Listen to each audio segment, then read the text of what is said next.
My name is Cedric Ingram, and I'm an artist.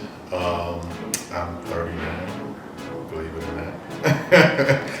And I've been teaching art for 14 years now, and art is kind of like, I say my side hustle, but it's the actual hustle at the same time because I'm teaching art and doing my art at the same time. So I've been doing gallery work for 5 years now, but of course been drawing and painting all my life.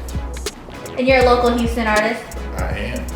Perfect. What are your resolutions for 2021?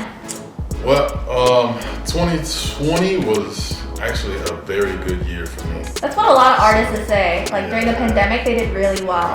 Right. So, I had my first solo show with the Houston Museum of African American Culture, and that went so well and opened up a lot of opportunities for me, and got a lot of commissions, sold several works, and so really my 2021 is just to kind of build off of what 2020 provided, and keep going. How would you describe today's art scene in Houston? In Houston, it's very energetic. If I think about it, again, this is the art scene I've been really paying attention to only within the past, like I said, about 4 or 5 years. Met a lot of people, some people that are very generous and willing to share information and so forth, and it's cool because you get into this community and you see each other's work and you can kind of recognize work as you go to different galleries and so forth, and so but I'm seeing a lot of creativity out there in Houston, and definitely kind of making its own little wave around here. Oh, what's your favorite medium to work with? My favorite medium is oil pastels. It's actually something that I kind of started to mess with again about 5 years ago, and I fell in love with them. Leading up to that time, I did a lot of colored pencil stuff, Prismacolor. But then oil pastels I kind of found to be an easy transition to kind of a step up in medium. And at the same time, it was a medium that not many people I found, working with. And so I kind of formulated my system and just kind of found my own little niche. Personally, what does art mean to you? Art is life, really, for me. It's kind of hard, really, to explain, in a nutshell or in a small answer. I mean, number one, art is everything.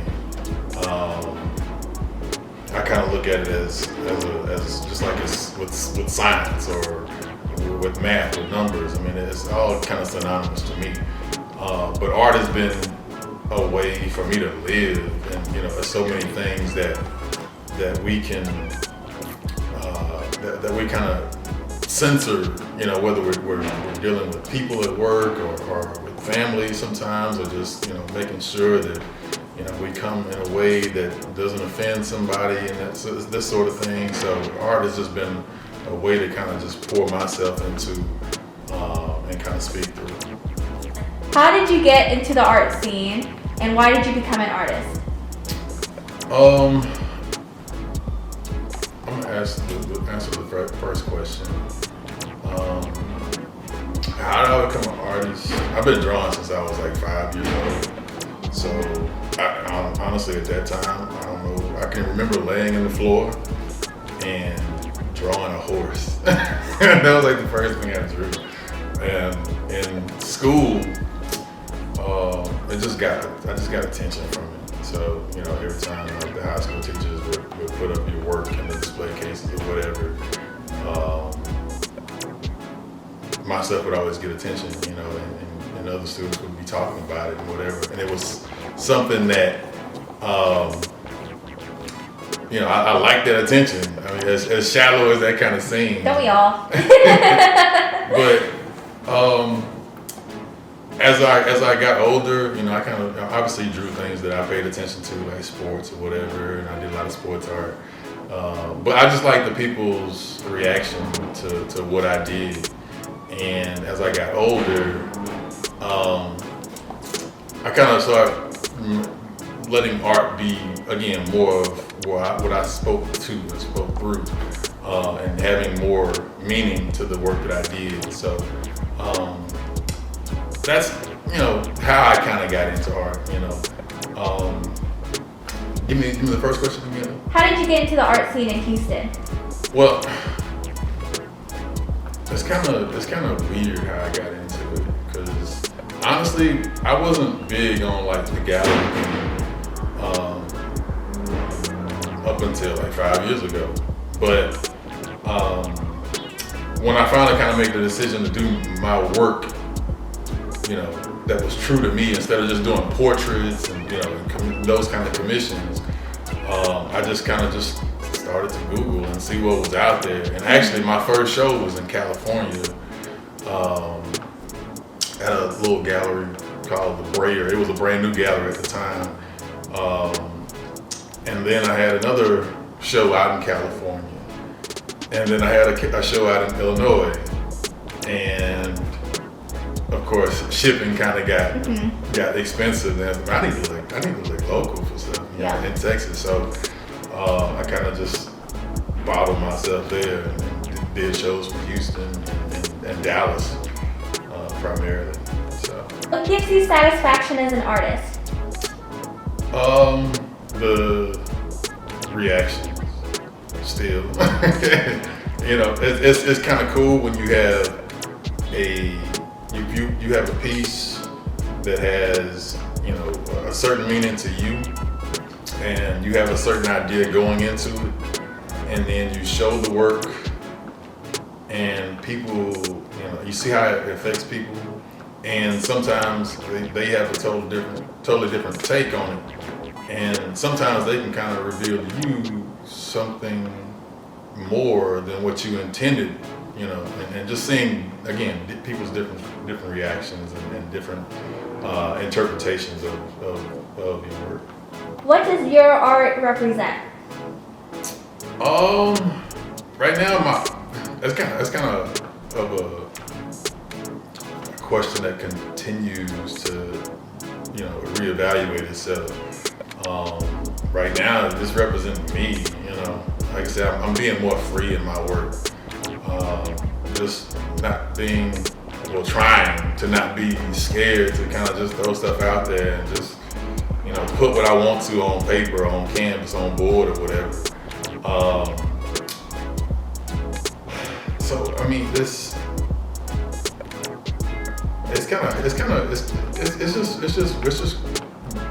fulfilling to put myself into the work. Who are your biggest influences today in art? I can't put like one person down, but it's just like so many people. It's just so much. As I said before with the conversation I had with the lady yesterday, there's just so much competition out there. And I see it as competition because I'm a person that I'm always evaluating myself. What do I do next? What can I do next? How can I get better? I'm with that with everything. Go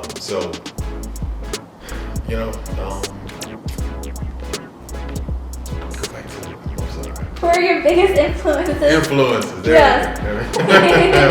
It's okay. That part out. So influences, it's just really just so many people on Instagram that I follow, some other colleagues. I don't want to single out people specifically. That's what the last artist said. Yeah, it's like I don't want to offend nobody. It's so much that I take in. It's like, man, that's cool. That's cool. You did that. And it's like, ultimately, they just kind of come together and shape you. And it's just like, I want to take kind of some of this and take some of that.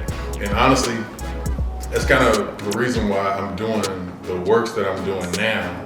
I'm doing a lot of, I started out doing a lot of two-dimensional things. Mm-hmm. And for some reason, especially over the past year, I'm starting to build more three-dimensional works and kind of have this fusion, as I say, of two-dimensional with three-dimensional. So I'm doing, like I said, I like doing oil pastels, and I've incorporated acrylics into the work. I've incorporated wood into the work. So things, they still carry this two-dimensional vibe, but now taking on three-dimensional form too. So it's like you can't really label it, I think, one way or the other. But essentially, everybody that I pay attention to kind of just, I'm taking all of that and putting it into my work. Do your students influence you too? Yeah, a lot of times, you get those couple that are like, you said they're really talented. It's like, as crazy as that sounds, the high school kids, again, I'm in my 30s, about to be 40 here every month, but it's like, man, you just look at their work and it's like, you're only 16 or 15 or whatever, and it's like, you're doing that now, and you kind of look at yourself in that position when you were that age. It's just like, dude, I gotta step my game up. Favorite up and coming artist? Can you say, or you don't want to offend anybody? Yeah, like I said, it's so many people that that kind of have their own. When you say that they have their own niche, they have their own kind of section, and they're pretty much one of the only people doing what they're doing. It's just like, I respect that, because it's really hard to really kind of single yourself out from the next person. Like I said, it's just so much, as I say, competition out there. So it just, anybody that's doing it and trying to make moves, not really waiting on anybody to make moves, especially like the younger generation, younger people, so. As an artist, do you put up your own work in your own home, or do you have any trouble letting go of your work? I never have trouble letting go of work. And I was asked this question. I get asked this question all the time about work in my own home. Really, if you walked in my house, I only have like 2 things up out of a 2-story house. So there's only like 2 real paintings or drawings that I have. But everything that I'm doing is usually, for commission or something that I'm adding to a portfolio and trying to sell, give to somebody else. So with that being said, do you create off of other people's needs or your own needs? I know you kind of answered that saying that you do it to represent yourself and freely and all that stuff, but like not on commission, but just like on your own time. Do you do it to provoke a feeling for other people, or do you do it based off of your own needs and feelings? I do it just off the whim, whatever I'm feeling. I try to pay attention to what, the reactions that sparked, the kind of the biggest excitement out of, people that see my work and kind of feed off of that into the next work. But usually it's just something that I'm feeling, and I just kind of, hey, I gotta do this, I have this idea. And usually it's kind of something new, kind of something different than what I've done before. Like I said, I try to keep it moving, because I think that's the only way to stay relevant. But like the last year, I had an auction that one piece sold for $2,000, and that was my highest selling art piece, aside from doing a mural, which was cut out of wood and just done with acrylic, and that sparked so much excitement. And I've done a couple now with the same kind of concept, and people are really, kind of clinging to that. So that's really been a big motivation. What is your favorite interior design style? So like traditional, mid-century modern, bohemian, contemporary? I love contemporary. I like textures though. I'm big on textures. That's like, and that's funny thing is, I actually wanted to be an interior designer in high school and coming out and going into college. And it's like, I guess not. That's not too weird for me. No. But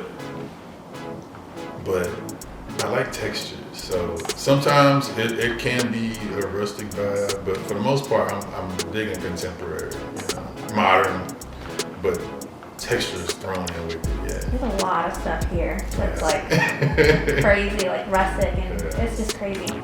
As an artist, you constantly think about redoing your home all the time. And as a previous wannabe interior designer. Yeah, of course. Well, probably not as bad as my wife does.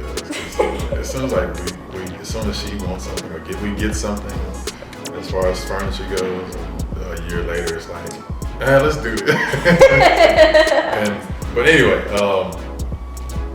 not as much as her, but yeah, I kind of carry that again, like with my art. It's like okay, this is done now. Yeah. Let's do something else, just to keep things fresh. Yeah. Yeah.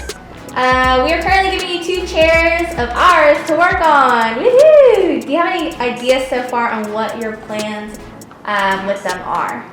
I've been thinking about that. I'm gonna try to kind of fit the vibe and of Home Source and kind of what I see here, and not be too outlandish with the designs. I'm big on saturation with colors, so we got to kind of see how that plays. You can do whatever you want with them. Whatever your heart desires, they're yours to do whatever. Obviously you can walk around the warehouse too and see what like the vibe is. Yeah. 'Cause we have so many vibes here, but like they're all like kind of tied in together. So you can go ahead and walk around, take pictures or whatever, and see what you want to do and what you're inspired to do. Well, thank you for coming in today and doing our interview. I really do appreciate it. We love to have you at Home Source Furniture, and we can't wait to give you a spotlight and showcase you. Well, I'm so grateful for the opportunity. Thank you.